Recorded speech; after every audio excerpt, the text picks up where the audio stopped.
Elon came out yesterday and said, I can't be quiet about this anymore. This bill sucks. So, Fast Eddie, what's your reaction to that when Elon, now we know he just left last week. He had a big hug and kiss fest with Trump on the way out the door. They had a big, he had the black eye, did the joke about I wasn't in France. I love Elon. I love Trump. Everybody's happy, smiles everyone. He waves goodbye. He says the Doge work will continue. He does an exit interview on CBS Sunday morning. He says the bill can be big, it can be beautiful, but I don't think it can be both. Everybody knew he didn't really like the bill. And then yesterday he takes to his own platform X. He says, that's it. I can't stand it. This bill sucks, and we ought to start primarying every single one of you SOBs that passed the thing out of the House. So what are we to make of this, Ed? I think that Elon had a goal, and he's a very smart guy, and he had intentions for what he was doing and the work he was doing all along, and he's not seeing that it's being carried out. So someone like him, he doesn't have to stay quiet. I remember he called out the head of Disney right in the audience when he was up on stage last year. So I just, I think Elon's in his right. This thing, he's seen this bill, he doesn't like it, and he thinks maybe his time has been wasted and not put to good use. Is Elon being unrealistic, or based on, now again, I'm just asking, what Marjorie Taylor Greene, for instance, came and shared on the show a couple of weeks ago, which brought a lot of you great surprise and shock when she said there were never supposed to be Doge cuts in this thing. That was never the deal. Anybody who told you or led you to believe that this was going to be a bill full of Doge cuts, it can't be that. The rules dictate that this bill can't be that.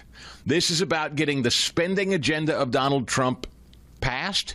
This is about getting tax cuts for every American codified for good. That's what this bill is about. That's only what this bill is about, she said, late in the process after they had passed it. And that shocked a lot of people.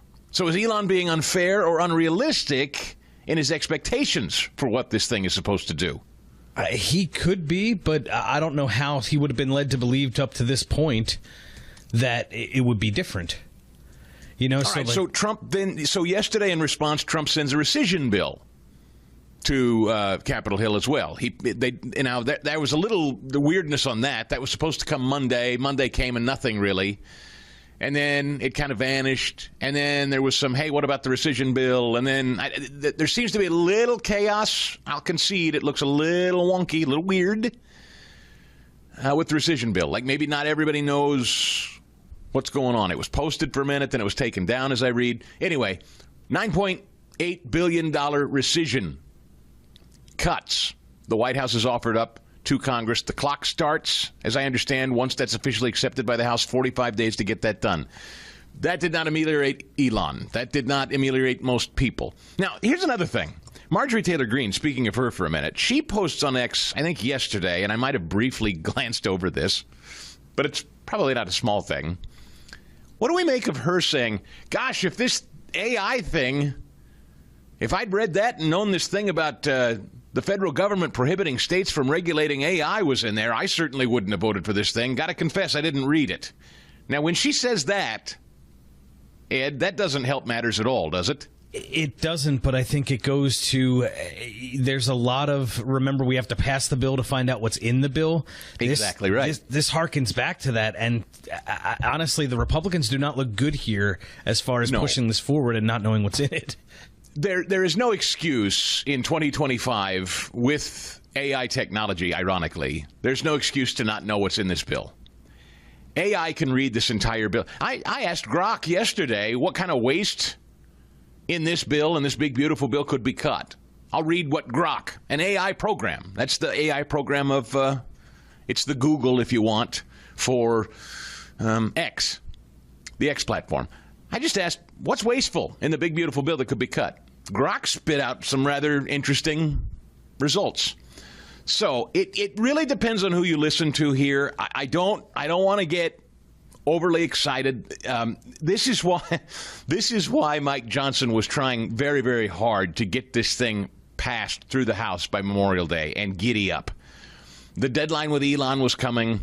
Elon's a free spirit, loose cannon, whatever you want to say. He just calls them like he sees them, and now he's out there chirping from the sidelines. And guess who seized on it all of a sudden? Now, here's one thing that I am not going to tolerate, not for 1 second.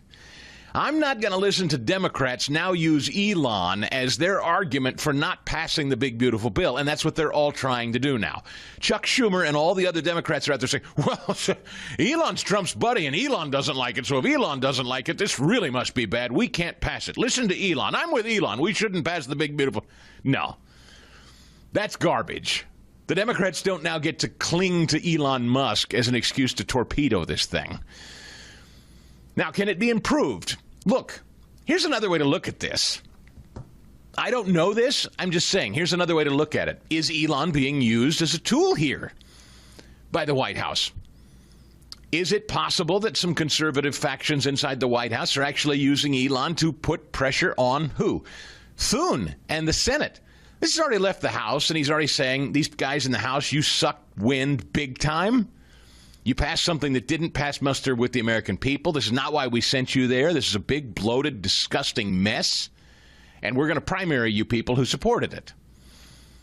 Could be, now just walking this out for a second, it could be that this now lays big pressure. Remember, we've been talking about this. The Senate may be forced to do something because the tax cuts are in this thing and because the economy is so dependent right now on this big, beautiful bill passing. The Senate, of all places, may be the ones forced to improve this thing and actually make it more conservative.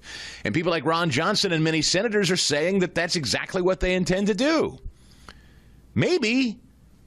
I'm just talking, folks. This is not me being Pollyanna. I'm just talking here because there's time. So I'm not going to get hysterical, okay?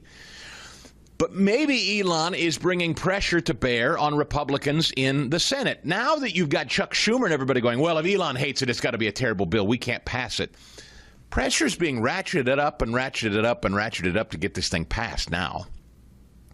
You think Susan Collins and Lisa Murkowski hate Trump and hate the big, beautiful bill more than they hate looking like they're standing in solidarity with Chuck Schumer?